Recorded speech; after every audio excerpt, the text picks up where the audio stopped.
અમદાવાદમાં યોજાનાર 149મી રથયાત્રાને લઈને તૈયારીઓનો ધમધમાટ શરૂ થઈ ચૂક્યો છે। સુરક્ષાને લઈને પ્રશાસન દ્વારા તો રથયાત્રાને લઈને મંદિર પ્રશાસન દ્વારા તૈયારીઓ કરવામાં આવી રહી છે। રથયાત્રામાં જુદી જુદી વિધિઓનું ખૂબ મહત્વ છે અને જેમાં એક છે મામેરું।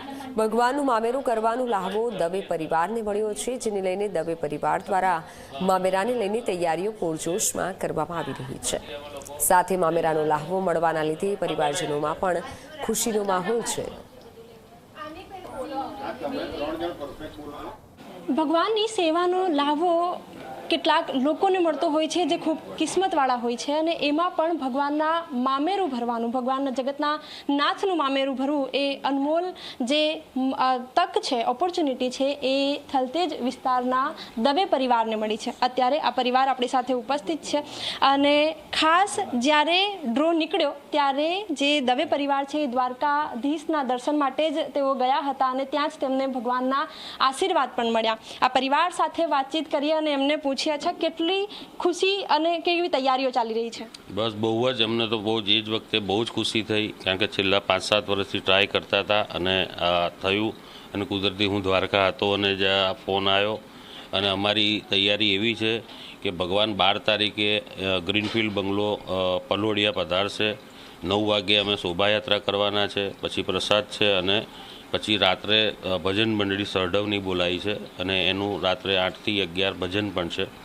દરેક ભાવિ ભક્તોને આમંત્રણ છે બધાને આવવા માટે।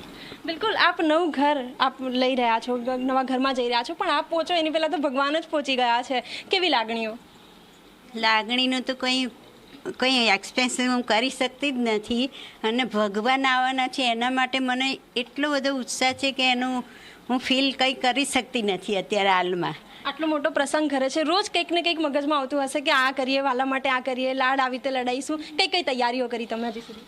અમે તૈયારીઓ લાલા માટે મથુરાથી વાઘા ને એ બધું ત્યાં મંગાવ્યું છે અને એના દાગીના એ રીતે અમે જે રીતે બધું અમારાથી જેટલી શક્તિ એટલી ભક્તિ અમે કરીશું અને ભગવાનને અમે એટલા ઉત્સાહથી કરીશું કે એનો કોઈ કહી શકતા જ નથી અમે। બિલકુલ શબ્દો નથી, કારણ કે એટલો મોટો પર્વ આ ઘર ઉજવા જઈ રહ્યું છે। અચ્છા, આપ જણાવો, દીકરીનું મામેરું કરવું એ એક સમાજ કહે છે કે બહુ પુણ્યનું કામ છે અને આપના ઘરે તો ભગવાન જ આવી રહ્યા છે, કેવી લાગણીઓ?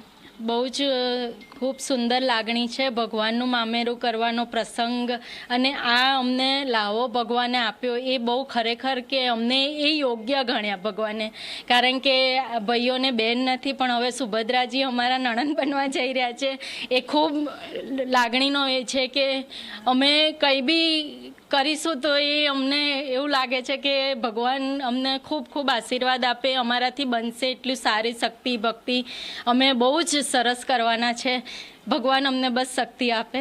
અચ્છા, ભગવાન જ્યારે ઘરે આવશે કઈ રીતે એમને લાડ લડાવશો, કેવી રીતે પૂજા વિશેષ કરશો, શું પ્લાનિંગ કર્યું છે આખું? હા, એટલે સવારે 9 વાગે શોભાયાત્રા છે અને ત્યાંથી વાતે ગાતે અમે ભગવાનને અમારા નવા ઘરમાં ગૃહ પ્રવેશ કરાવીશું અને બાકી બધા જે ભાવિ ભક્તો છે એ લોકોને માટે બી જાહેરમાં સરસ આમંત્રણ આપ્યું છે, એટલે એટલું અમે તૈયારી કરી છે અને ભાવિ ભક્તોને બી કંઈ તકલીફ ના પડે એ રીતની બી તૈયારી અમે લોકોએ કરી છે।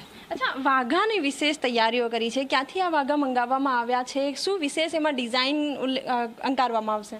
મથુરાથી આ કાપડ લાવવામાં આવ્યા છે ભગવાનના વાઘા બનાવવા માટે અને એના માટે સ્પેશિયલ સ્ટીચ થઈ રહ્યા છે। એમાં જરદોશી મોરની પ્રિન્ટવાળા આ વખતે વાઘા બનવાના છે, જે બધાને ખૂબ આતુરતા છે અને એક સરપ્રાઈઝ છે કે ભગવાન કેવા લાગશે, કેટલા સુંદર વાઘા હશે, એનું જે સુંદર કામ બની રહ્યું છે તે બહુ જ સરસ લાગશે। ભગવાન ખરેખર એ દિવસે બહુ જ સરસ લાગવાના છે અને અમે બી એની આતુરતાથી ખૂબ રાહ જોઈ રહ્યા છે। બિલકુલ, આ પરિવાર જે દરેક ઝીણીથી ઝીણી તૈયારીઓ કરી રહ્યું છે। અચ્છા, આપ જણાવો, એવું કૃષ્ણ ભગવાનના ભજન ખૂબ વધારે છે અને એમને પ્રિય પણ છે કે ભજન થાય, આપે ભજન માટેની કોઈ તૈયારીઓ કરી છે? યસ, હું પહેલેથી ગાતી આવી છું, તો એક ક્લાસિકલ બેઝડ ભજન છે જે મને બહુ જ ગમે છે। જગતપતે હરે કૃષ્ણ ગોપાલા જગદોધારા કૃષ્ણ નંદલાલા જગદોધારા કૃષ્ણ નંદલાલા મથુરાધિપતે કૃષ્ણ ગોપાલા મધુર મધુર હે